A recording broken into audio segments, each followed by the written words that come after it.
Well, hello there! Today I want to talk about microphones. Not any microphones. I want to talk about my microphone locker that I have in the studio. I know I've done an episode about this way back before I had any confidence of doing this, and it's really bad episode.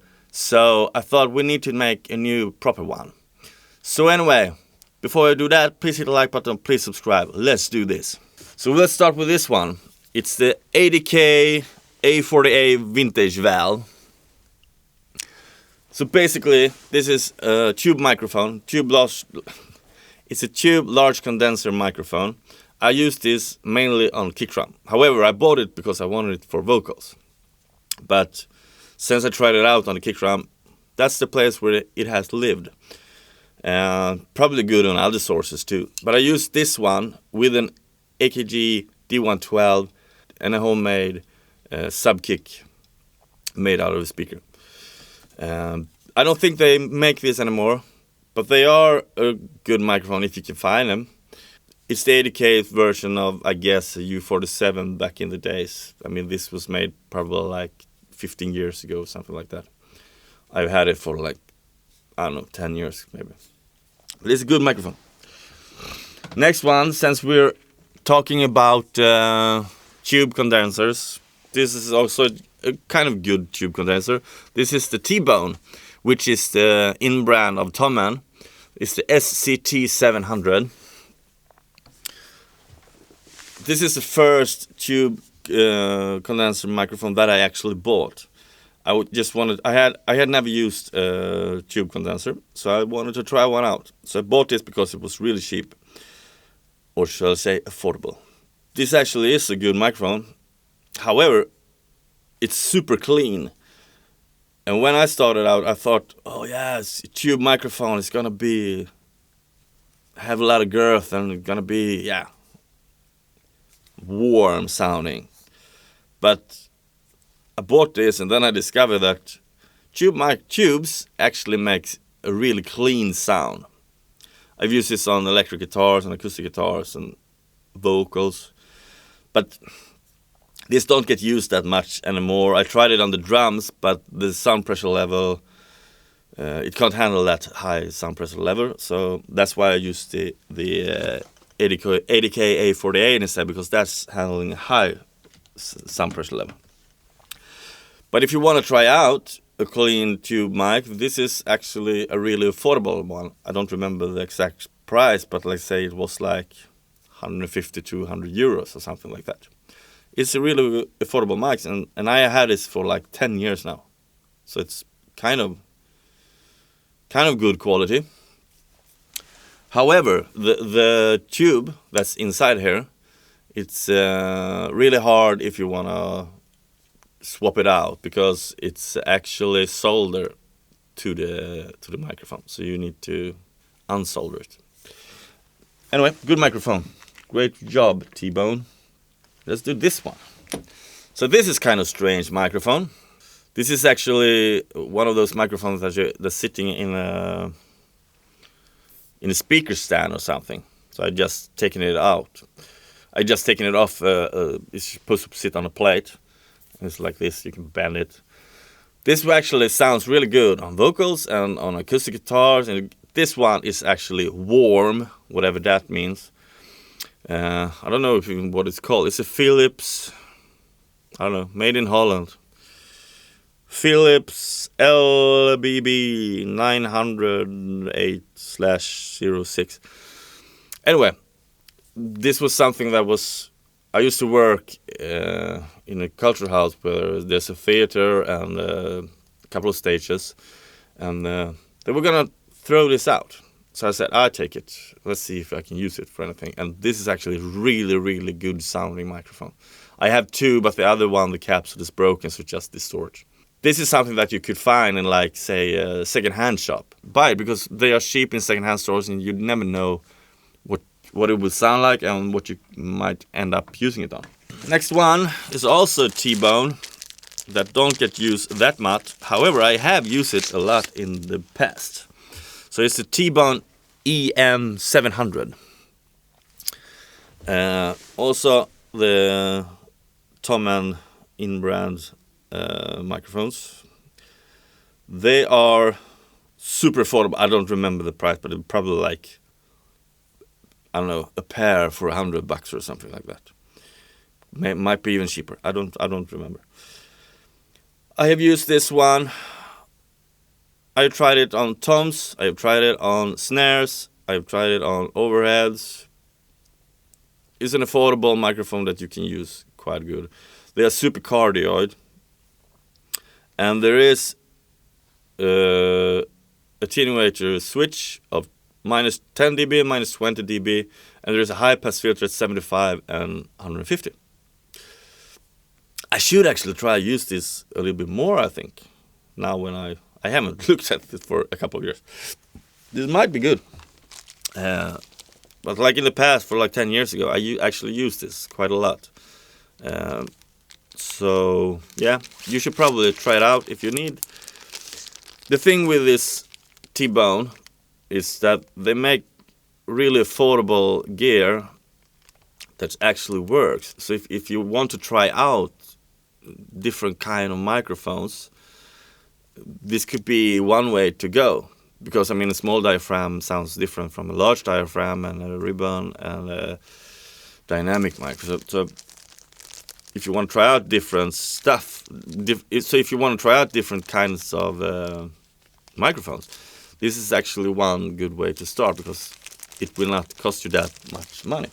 So this is one that I had for ages, probably going into like, I don't know, almost 30 years now, I think. This is the Rode NT3. Don't know the price, but I don't think it's that expensive, especially not when you're considering that it has lasted for 30 years. I always use this on the drums. And it's actually the same microphone that you hear me talking into right now. So it's good for that. I do a little bit of Foley work. This is super good for that because it's hypercardio, so it's picking up. So you can point it and it's picking up everything you point it to. I use this mainly as overhead or hi-hat and ride cymbal microphone because they are super good. I actually think that perhaps I should try this on a snare.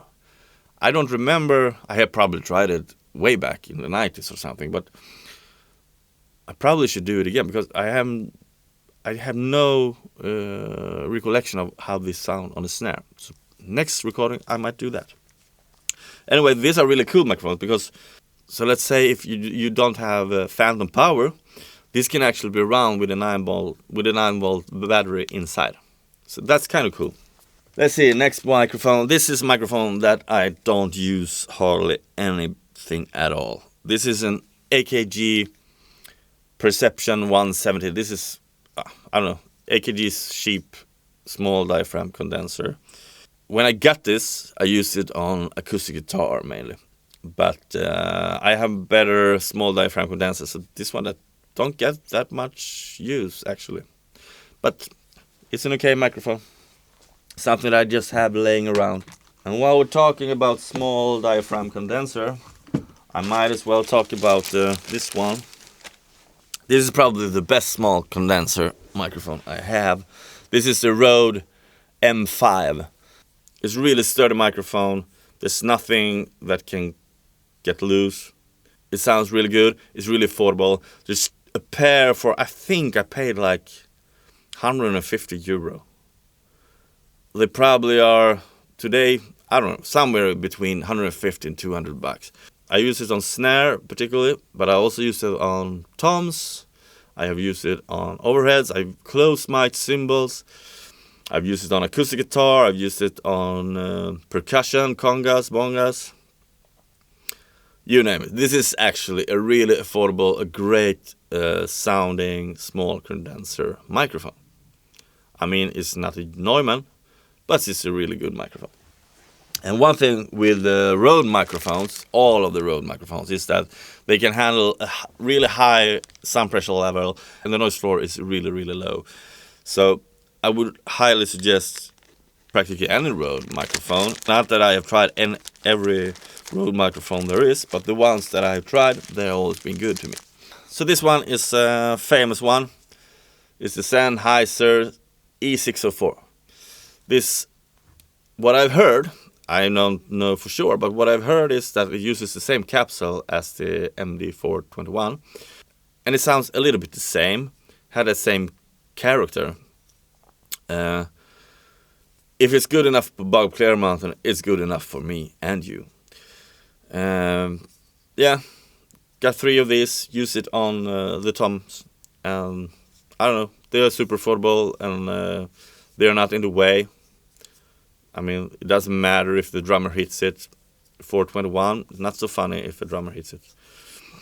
So, yeah, I highly suggest you should get this if you need to mic up a drum and you don't have that much money. Because this is good, affordable microphones that you can get like a kit of 3 for kind of cheap. I don't remember what it costs, but they are good. You should use it.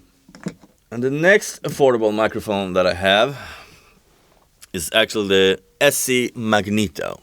This one, I always talk about this one in all my episodes, especially when I'm recording drums and acoustic guitar, because they are so super good. And I got them for nothing. I bought a pair for, I think I bought a pair for I think I bought a pair for $60. A pair. It was like a midnight sale at a music store in Stockholm. So I just, what the hell? It's practically for free. I get a pair and see what I can do with it. And I use this every time. I mean, they are so good. They also did a purple version. A version that was purple, which I think looks really, really awful. But I guess it's the same mic. And if you find these microphones in quite a good condition, I really, really should get this one. I sure wish that SC would actually make this, but they stopped making them for some reason. I don't know. Perhaps they made too good microphones. Or perhaps people didn't understand how good of microphones it was because they were so cheap. Anyway, you should get it. One SC microphone that I don't get, actually, is this one. This is beaten up, all disgusting microphone. I don't think that you can see it, but I can't even hold this. I hate this microphone. So this microphone can actually sound kind of okay. It has 10 dB pad and it's high pass filter. Don't know the frequency of the high pass filter. This is SEX1. Now, what's really, really bad about this microphone is in the past, I mean, I have this for 20 years, but in the past, they used some kind of a rubber on here. I guess that's cool when it was made. I actually liked it when it was made. However, this rubber now is getting sticky. So I can't hold this microphone. So I never use it. I will probably not use it until I have discovered a way to get rid of this rubber. Do you know any way how I can get rid of this rubber thing, or should I try to get like a new body for the microphone? Let me know in the comments what you would do, because I can't use it. I can't even touch this microphone. It's sticky. Oh, get rid of that. Let's zip it up. Don't use it again. So anyway, do you have a tip how to get rid of that sticky rubber? Let me know. This is a good microphone. It's the MXL R144. This is a super affordable ribbon microphone that sounds really, really good actually. I've used this on vocals, I use this on electric guitar. What I tend to use it on most these days, I actually put it like 2 meters in front of the drum set at the kick drum height, and then I compress the shit out of it, and that brings up a lot of energy to the drum set, kind of like the so-called dick mic or crutch mic. And I've seen a couple of people that make some modification. They swap out the ribbon. I don't know. That might be cool. I haven't tried it. Will probably not try it out because I'm kind of happy with the way it sounds. So MXL R144. This is an affordable way if you want to just try out a ribbon microphone. How does a ribbon microphone sounds? This is an affordable way to try it out. As with the T-bone microphones. These two are the same microphone. This is a Shure SM57. This is Shure SM58. The only difference between these microphones are the heads. But it's the same capsule, it's the same interior, it's the same freaking microphone. But this one will sound a little bit different since it has this head. But practically the same microphone, sound practically the same. This one was made for vocals, this one was made to miking stuff. SM actually stands for studio microphone, though the most get used in the live situation. But I mean, like, I've seen the track sheet of Van Halen's first and second album, and SM57 was practically the only microphone they used on the whole drum kit. So you can record anything with these microphones. If you can't record with this microphone, there's something wrong with your room or your miking technique or your preamps or your cables. Because if you stack a 57 in front of an amp, it will get that sound of the amp. If you stick in 57 on a snare, it will get the sound of the snare. Whatever you stick this one in front of, it will pick up how it sounds in reality. To me, SM57 is the best microphone there is in the whole world, actually. To me, and they are super affordable also. They're like, I don't know today, but I think they're like $100. I use it on anything. But what I actually use it most on is electric guitars, and I use it as overheads on the drums. I use it on snare, top and bottom on the drums. I love them on toms for the drums. However, I don't have that many, so I use the Sennheiser E604 for the toms. If you're gonna have a studio that's gonna record live sound, you need this one. You need it. And this one, of course I can use this also as in the same places as I use this. But one thing that's really good with this one, sometimes when you're recording like screaming vocals or hard rock vocals, people that use a lot of volume in their vocals, this is a super great microphone. And I also use this when I'm recording demo vocals, when I'm just writing songs and I just want to lay down some vocals really fast. I use this one because I can sit in front of my speakers, and the bleed from the speakers will be so low that you can hardly hear it. So this is a super good microphone. I love these two. Thank you, Shure, for making this for the world. And the SM57 has actually been the choice of microphone for the American president for, I don't know, since the beginning. So these are really, really good microphones. You can't use it enough. So this is kind of something different. Now I actually got the news that this company is, I think they are just about to quit.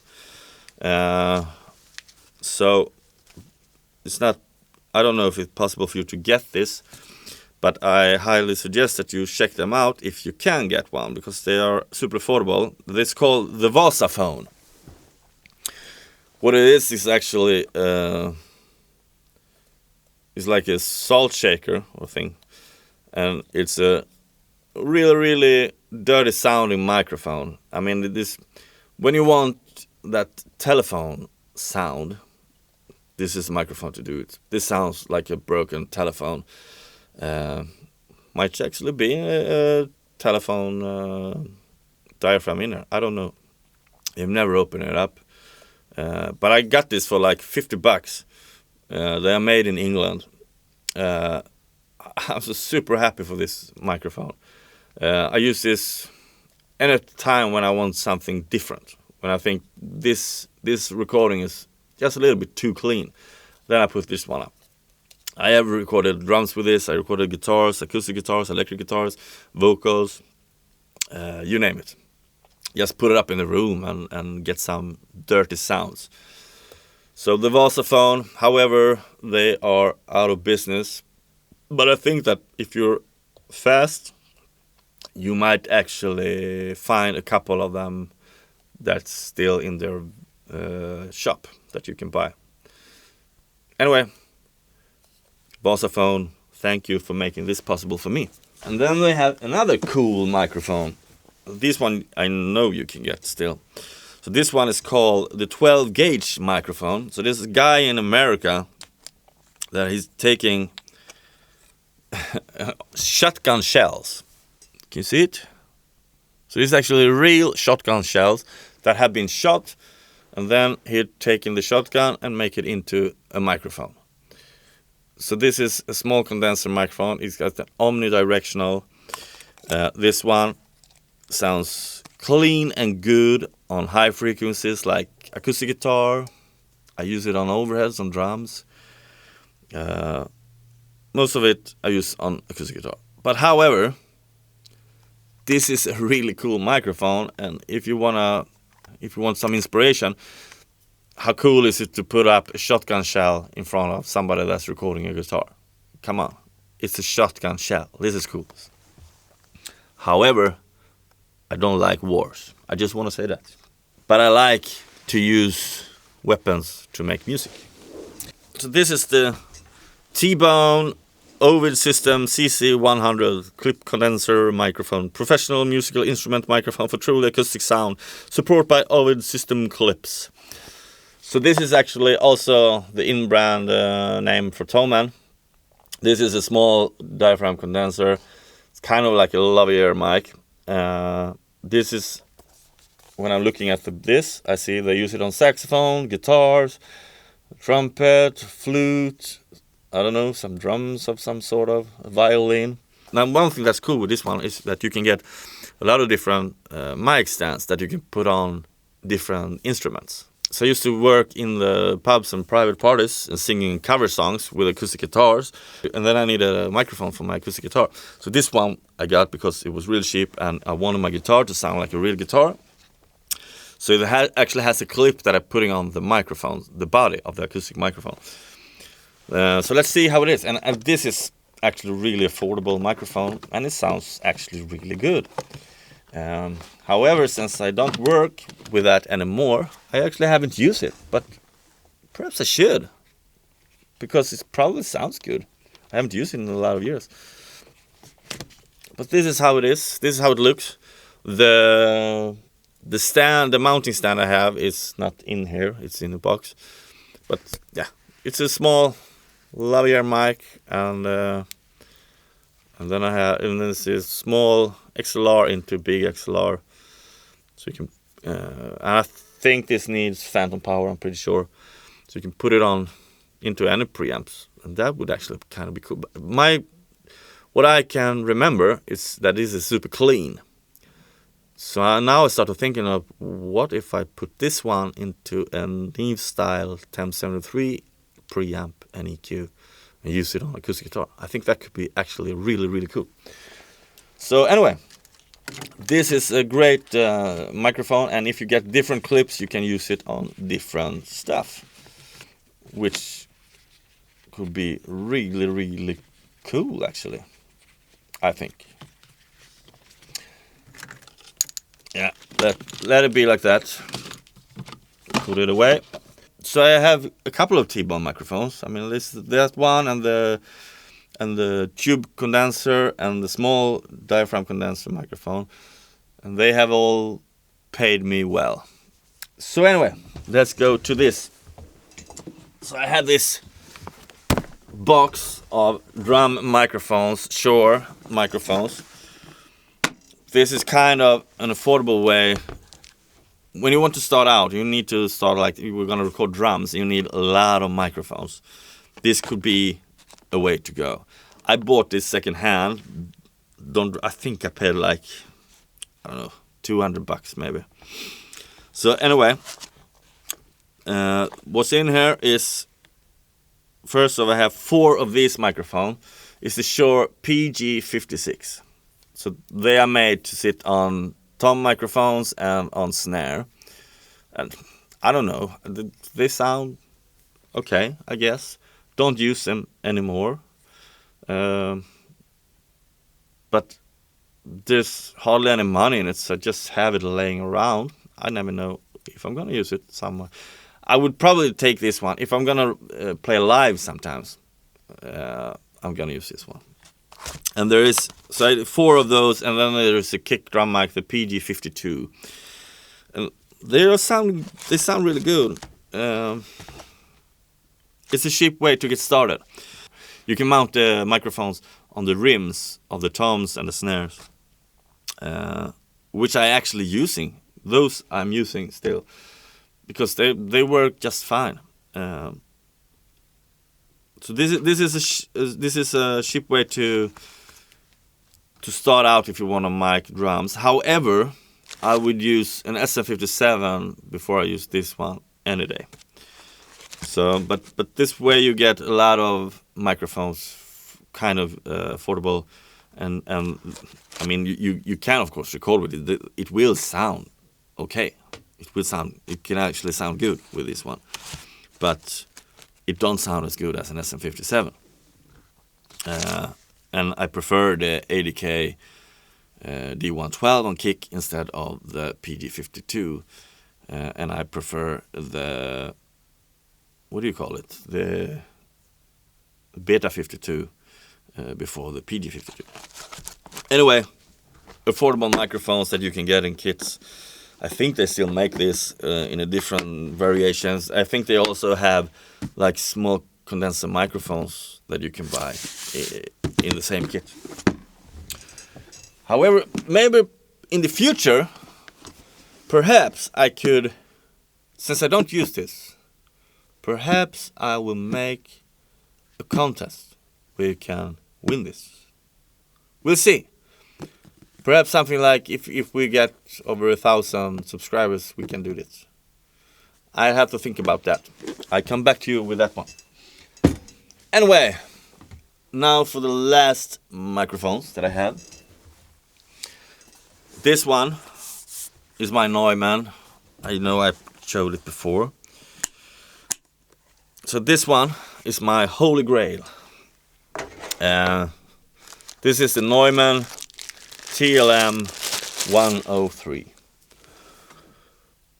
This is, for some people, they call this a cheap microphone. If you go on Gear Sluts or Gear Space, it's called now, they're gonna tell you that it's a crap. It's the worst microphone there ever is.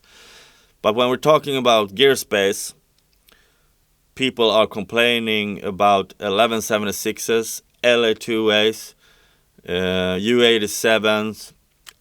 I mean, it's ridiculous, those people that sit on that forum and just complaining about super great gear. This is a super good microphone.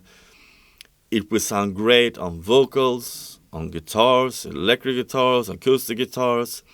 Anything I have pointed this to, it sounds good. I've tried it as overhead. I've tried it in front of the kick drum. I haven't tried it on snare, but it's supposed to be really, really good on snare. This is a really, really good microphone, and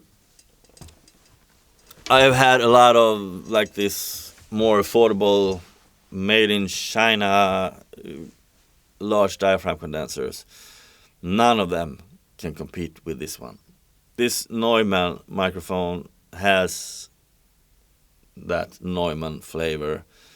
And to me, Neumann microphones are the best microphones ever built in the world. That's the statement I'm standing to. Though I have not tried every microphones, but Neumann microphones are Neumann microphones. And all the clones that I've heard of Neumann microphones don't sound like a Neumann microphone. They are trying to mimic a Neumann microphone, but they're not getting there. They're good microphones. I'm not saying that they are bad, but they don't sound like a Neumann microphone. Not the ones that I have heard. There's something about Neumann. They're making the best capsules in the world. And that's just the way it is. And we just have to suck it up and pay the money. To me, this is an expensive microphone. I know it's like a third of a U87, but to me it's a lot of money.